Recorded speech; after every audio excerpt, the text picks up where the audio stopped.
हरे कृष्णा। भीम जी आगे सोचते हैं, जिसके कुटुंबी पक्षपात युक्त और कुल को कलंक लगाने वाले नहीं होते, वह पुरुष गांव के अकेले वृक्ष की भांति संसार में सुखपूर्वक जीवन धारण करता है। गांव में यदि एक ही वृक्ष पत्र और फल फूलों से संपन्न हो, तो वह दूसरे सजातीय वृक्षों से रहित होने पर भी चैत्य अर्थात देव वृक्ष माना जाता है तथा उसे पूज्य मानकर उसकी खूब पूजा की जाती है। जिनके बहुत से शूरवीर भाई बंधु धर्म परायण होते हैं, वे भी संसार में निरोग रहते हैं और सुख से जीते हैं। जो बलवान धन संपन्न तथा मित्रों और भाई बंधुओं को आनंदित करने वाले हैं, वे जंगल के वृक्षों की भांति एक दूसरे के सहारे जीवन धारण करते हैं।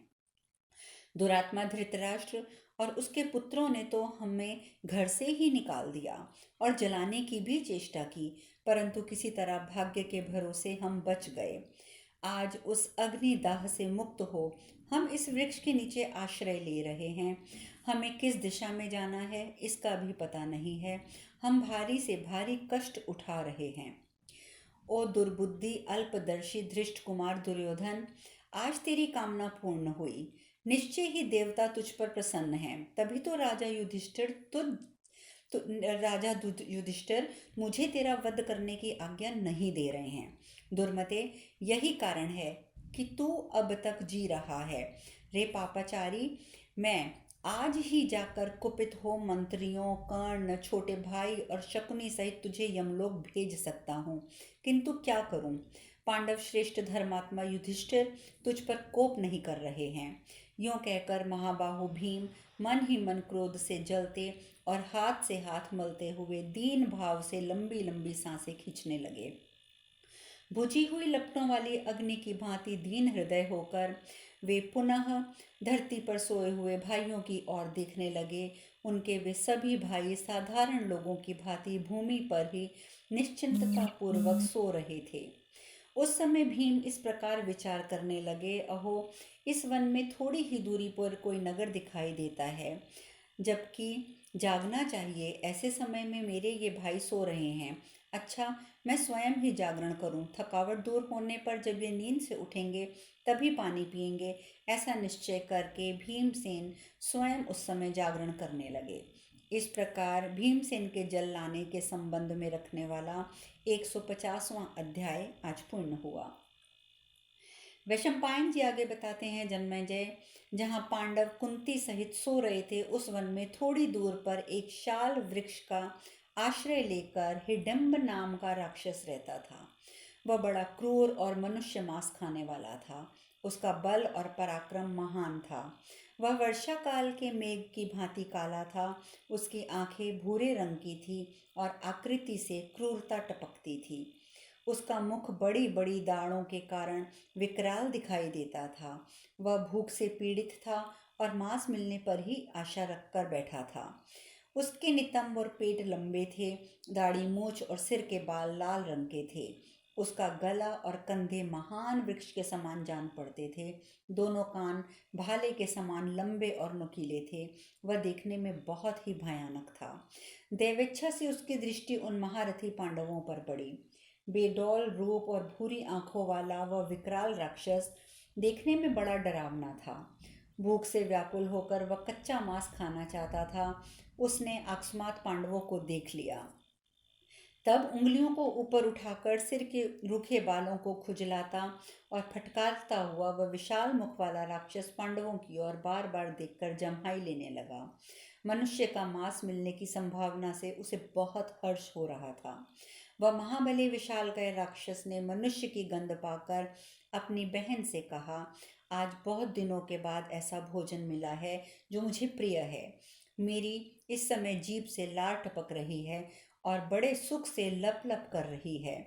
आज मैं अपनी 8 दाढ़ों को, जिनके अग्रभाग बहुत ही तीखे हैं, उनकी चोट प्रारंभ से ही अत्यंत दुस्सह होती है, दीर्घ काल के पश्चात मनुष्यों के शरीरों और चिकने मांस में डुबोऊंगा। मैं मनुष्य की गर्दन पर चढ़कर उसकी नाड़ियों को काट दूंगा और उसका गरम गरम फेन युक्त तथा ताजा ताजा खून खूब छक कर पीऊंगा। बहन, जाओ, पता तो लगाओ ये कौन है और इस वन में आकर सो रहे हैं, उसका कारण क्या है। मनुष्य की तीव्र गंध आज मेरी नासिकाओं को मानो तृप्त किए दे रही है। तुम इस समय मनुष्यों को मार कर मेरे पास ले आओ। ये हमारी हद में सो रहे हैं, इसीलिए तुम्हें तनिक भी खटका नहीं है। फिर हम दोनों एक साथ बैठकर इन मनुष्यों का मांस खाएंगे। तुम मेरी इस आज्ञा का तुरंत पालन करो। इच्छा अनुसार मनुष्य मांस खाकर हम दोनों ताल देते हुए साथ साथ अनेक प्रकार के नृत्य करेंगे। भरत श्रेष्ठ, उस समय वन में हिडम्ब के यूं कहने पर हिडिंबा अपने भाई की बात मानकर मानो बड़ी उतावली के साथ उस स्थान पर गई जहाँ पांडव थे। वहां जाकर उसने कुंती के साथ पांडवों को सोते और किसी से परास्त न होने वाले भीमसेन को जागते देखा। धरती पर उगे हुए साखू के पौधे की भांति मनोहर भीमसेन को देखते ही वह राक्षसी उन्हें चाहने लगी। उस पृथ्वी के में वे अनुपम रूपवान थे। उसने मन ही मन सोचा, इस श्याम सुंदर तरुण वीर की भुजाएं बड़ी बड़ी हैं, कंधे सिंह के समान हैं। ये महान तेजस्वी है, इसकी ग्रीवा शंख के समान सुंदर और नेत्र कमल दल के सदृश विशाल हैं। ये मेरे लिए उपयुक्त पति हो सकते हैं। मेरे भाई की बात क्रूरता से भरी है, अतः मैं कदापि उसका पालन नहीं करूंगी। नारी के हृदय में पति प्रेम की अत्यंत प्रबल इच्छा होती है। भाई का सौहार्द उसके समान नहीं हो पाता। इन सबको मार देने पर इनके मांस में मुझे और मेरे भाई को केवल 2 घड़ी के लिए तृप्ति मिल सकती है, और यदि ना मारूं तो बहुत वर्षों तक मैं इनके साथ आनंद भोगूंगी। हिडिंबा इच्छानुसार रूप धारण करने वाली थी। वह मानव जाति की स्त्री के समान सुंदर रूप बनाकर लजीली ललना की भांति धीरे धीरे महाबाहु भीम के पास गई। दिव्य आभूषण उसकी शोभा बढ़ा रहे थे। तब उसने मुस्कुराकर भीमसेन से इस प्रकार पूछा, पुरुष रत्न, आप कौन हैं और कहाँ से आए हैं? ये देवताओं के समान सुंदर रूप वाले पुरुष कौन हैं जो यहाँ सो रहे हैं?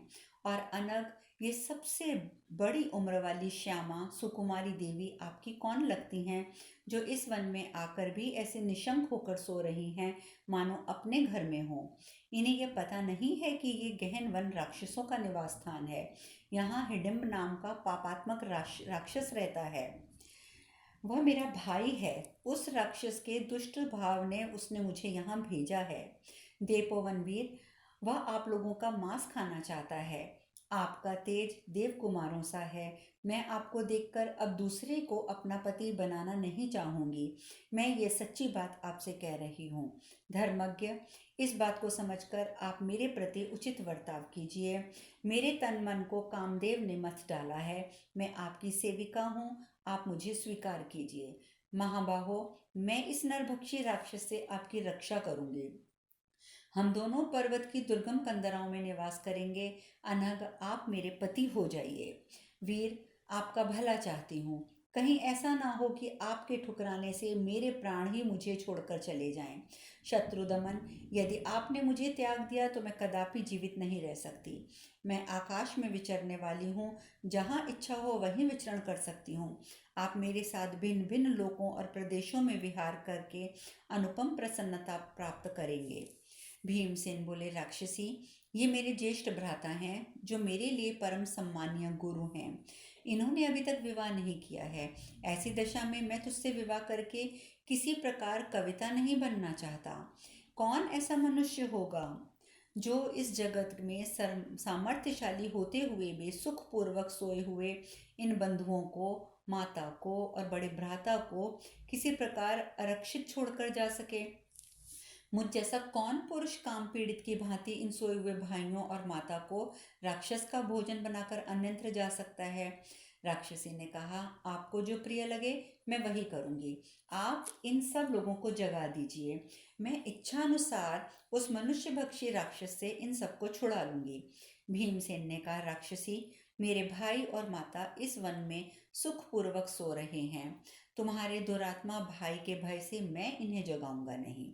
भीरु, सुलोचने, मेरे पराक्रम को राक्षस, मनुष्य, गंधर्व तथा यक्ष भी नहीं सह सकते। अतः भद्रे, तुम जाओ या रहो, अथवा जो तुम्हारी इच्छा हो वही करो। तवंगी, अथवा यदि तुम चाहो तो अपने नर मांस भक्षी भाई को ही यहाँ भेज दो। इस प्रकार से भीम हडिम्बा संवाद विषयक 191वां अध्याय पूर्ण हुआ। वैशंपायन जी आगे बताते हैं, जन्मेजय तब यह सोचकर कि मेरी बहन को गए बहुत देर हो गई है, राक्षस राज हिडम्ब उस वृक्ष से उतरा और शीघ्र ही पांडवों के पास आ गया। उसकी आंखें क्रोध से लाल हो रही थी, भुजाएं बड़ी बड़ी थी, केश ऊपर को उठे हुए थे, मुख भी विशाल था। तीखे दांतों वाला वह राक्षस बड़ा भयंकर जान पड़ता था। देखने में विकराल उस राक्षस ने हिडिंब को आते देखकर हिडिंबा भय से थर्रा उठी और भीमसेन से बोली, देखिए यह दुष्ट आत्मा नरभक्षी राक्षस क्रोध में भरा हुआ इधर ही आ रहा है। अतः मैं भाइयों सहित आपसे जो कहती हूँ वैसा कीजिए। वीर, मैं इच्छा अनुसार चल सकती हूँ, मुझ में राक्षसों का संपूर्ण बल है। आप मेरे इस कटी प्रदेश या पीठ पर बैठ जाइए, मैं आपको आकाश मार्ग से ले चलूंगी। परम तप आप इन सोए हुए भाइयों और माताजी को जगा दीजिए, मैं आप सब लोगों को लेकर आकाश मार्ग से उड़ चलूंगी। भीमसेन ने कहा, सुंदरी तुम डरो मत, मेरे सामने ये राक्षस कुछ भी नहीं है। सुमध्य में मैं तुम्हारे देखते देखते इसे मार डालूंगा। भीरू, यह नीच राक्षस युद्ध में मेरे पराक्रम का वेग नहीं सह सकेगा, ऐसा बलवान नहीं है ये अथवा संपूर्ण राक्षस भी मेरा सामना नहीं कर सकते। हाथी की सूंड जैसे मोटी और सुंदर गोलाकार मेरी इन दोनों भुजाओं की ओर देखो। ये मेरी जांघें परिघ के समान हैं और मेरा ये विशाल वक्षस्थल भी सुदृढ़ और सुगठित है। शोभने, मेरा पराक्रम भी इंद्र के समान है, जिसे तुम अब देखोगी। विशाल राक्षसी, तुम मुझे मनुष्य समझकर यहाँ मेरा तिरस्कार ना करो। हिडिंबा ने कहा, नरश्रेष्ठ, आपका स्वरूप तो देवताओं के समान ही है, मैं आपका तिरस्कार नहीं करती हूँ। मैं तो इसलिए कहती थी कि मनुष्यों पर इस राक्षस का प्रभाव मैं कई बार देख चुकी हूँ। वैशंपायन जी आगे बताते हैं, जन्मेजय, उस नरभक्षी राक्षस हिडिंब ने क्रोध में भरकर भीमसेन की कही हुई उपयुक्त बातें सुनी। तत्पश्चात उसने अपनी बहन के मनुष्योचित रूप की ओर दृष्टिपात किया। उसने अपनी चोटी में फूलों के गजरे लगा रखे थे। उसका मुख वर्ण पूर्ण चंद्रमा के समान मनोहर जान पड़ता था। उसकी भौहें, नासिका, नेत्र और केतांश भाग अति सुंदर थे। उसने अपने अंगों को समस्त आभूषणों से विभूषित कर रखा था तथा बहुत ही सुंदर साड़ी शोभा पा रही थी। उसे इस प्रकार सुंदर एवं मनोहर रूप धारण किए देखकर राक्षस के मन में ये संदेह हुआ कि हो न हो ये पति रूप में किसी पुरुष का वर्ण करना चाहती है। यह विचार मन में आते ही हिडिंब कुपित हो उठा। कुरुश्रेष्ठ, अपनी बहन पर उस राक्षस का क्रोध बहुत बढ़ गया। फिर तो उसने बड़ी बड़ी आंखें फाड़ फाड़ कर उसकी ओर देखते हुए कहा, हिडम्बे, मैं भूखा हूँ, भोजन चाहता हूँ। कौन दुर्बुद्धि मानव मेरे इस अभिष्ट कार्य में सिद्धि में विघ्न डाल रहा है? तू अत्यंत मोह के वश में वशीभूत होकर क्या मेरे क्रोध से नहीं डर रही है? मनुष्य को पति बनाने की इच्छा रखकर मेरा अप्रिय करने वाली दुराचारणी, तुझे धिक्कार है।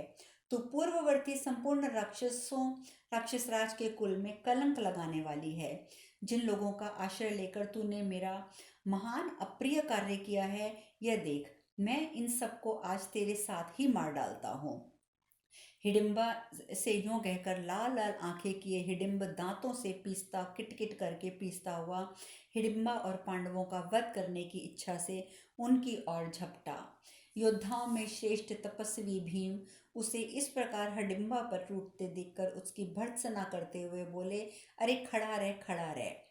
वैशंपायन जी आगे कहते हैं, जन्मेजय, अपनी बहन पर अत्यंत क्रुद्ध हुआ वह राक्षस और उस राक्षस को देखकर भीमसेन हंसते हुए इस प्रकार बोला, हिडिंब, सुखपूर्वक सोए हुए मेरे इन भाइयों को जगाने से तेरा प्रयोजन क्या सिद्ध होगा? अरे खोटी बुद्धि वाले राकनर भक्षी राक्षस, तू पूरे वेग से आकर मुझसे भिड़ आ, मुझ पर प्रहार कर। हिडिंबा स्त्री है, इसे मारना उचित नहीं है, विशेषता इस दशा में जबकि उसका कोई अपराध भी नहीं है। तेरा अपराध तो दूसरों के द्वारा हुआ है। यह भोली भाली स्त्री अपने वश में नहीं है। शरीर के भीतर विचरने वाले कामदेव से प्रेरित होकर आज ये मुझे अपना पति बनाना चाहती है। राक्षसों की कीर्ति को नष्ट करने वाले दुराचारी हिडिंब, तेरी ये बहन तेरी आज्ञा से ही यहाँ आई है, परंतु मेरा ये रूप देखकर ये बेचारी अब मुझे चाहने लगी है, अतः तेरा भी कोई अपराध नहीं कर रही है। कामदेव के द्वारा किए हुए अपराध के कारण तुझे इसकी निंदा नहीं करनी चाहिए। दुष्टात्मन, तू मेरे रहते इस स्त्री को नहीं मार सकता। नरभक्षी राक्षस, तू मुझ अकेले के साथ ही अकेले ही आजा और भिड़ जा। आज मैं अकेला ही तुझे यमलोक पहुंचा दूंगा। निशाचर, जैसे अत्यंत बलवान हाथी के पैर से दबकर किसी का भी मस्तक पिस जाता है, उसी प्रकार मेरे बलपूर्वक आघात से कुचला जाकर तेरा सिर फट जाएगा। आज मेरे द्वारा युद्ध में तेरा वध हो जाने पर हर्ष से भरे हुए गीद, बाज और गीदड़ धरती पर पड़े हुए तेरे अंगों को इधर उधर घसीटेंगे। आज से पहले सदा मनुष्यों को खा खाकर तूने जिसे अपवित्र कर दिया है, उसी वन को आज मैं क्षण भर से राक्षसों से सूना कर दूंगा। राक्षस, जिस जैसे सिंह पर्वताकार महान गजराज को घसीट कर ले जाता है, उसी प्रकार आज मेरे द्वारा बार बार घसीटे जाने वाले तुझको तेरी बहन अपनी आंखों से देखेगी। राक्षस कुलंगार, मेरे द्वारा तेरे मारे जाने पर वनवासी मनुष्य बिना किसी विघ्न बाधा के इस वन में विचरण करेंगे। यह सब सुनकर हिडिंब बोला, अरे ओ मनुष्य, व्यर्थ गर्जना करके बड़बड़कर बातें करने से क्या लाभ होगा। यह सब कुछ पहले करके दिखा, फिर ढींक हाँकना। अब तू देर ना कर। तू अपने आप को जो बड़ा बलवान और पराक्रमी समझ रहा है, उसकी सच्चाई का पता तो तब लगेगा जब आज मेरे साथ तू भिड़ेगा। तभी तू ये जान सकेगा कि मुझ में तुझसे कितना अधिक बल है। अरे दुर्बुद्धे, मैं पहले इन सब की हिंसा नहीं करूँगा। मैं पहले थोड़ी देर तक इनको थोड़ी देर तक सुखपूर्वक सो लेने दे। तू मुझे बड़ी बड़ी बातें सुना रहा है ना, अतः सबसे पहले तुझे ही अभी मैं मारे डालता हूँ। पहले तेरे अंगों का ताजा खून पीकर उसके बाद तेरे भाइयों का वध करूंगा। तदंतर अपनी अप्रिय करने वाली इस हडिम्बा को भी मैं मार डालूंगा। शेष कथा हम कल करेंगे। हरे कृष्णा, हरे कृष्णा, हरे कृष्णा।